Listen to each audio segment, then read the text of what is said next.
Right, so as someone who solves all of my problems with trees, I thought I would try grieving with trees. So we're heading to my grandmother's funeral in a few days in the UK.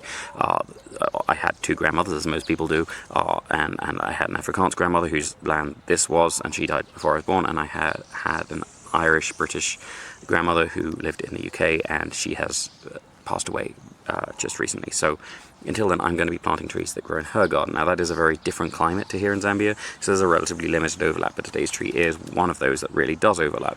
Now, when I was very young, this species didn't fruit readily in the UK in any setting outside of, I think, the Channel Isles, but by the time I went to study in the UK, this tree in my grandmother's garden would fruit quite regularly. It's a very tasty fruit in the UK. I have to say they tend to be watery, but that can be variety. Some of the ones I've planted that have borne fruit have had, in some years, a really pleasant sort of tart apricot-y taste. It's really, really nice. This is actually very often grown around in the Mediterranean. It's Eriobotrya japonica, but it was originally cultivated in China and had spread to Japan, I think, 3,000 years ago. So japonica does make a little bit of sense, but that's not actually where it was originally from. But anyway, this is commonly called the loquat. It's a tree that my grandfather had taken seeds from Cyprus and planted them, and then planted them out in the UK. And so that there were two in my grandmother's garden. One of them did get a type of leaf mold a while ago, which is quite unusual. These are pretty disease-resistant trees.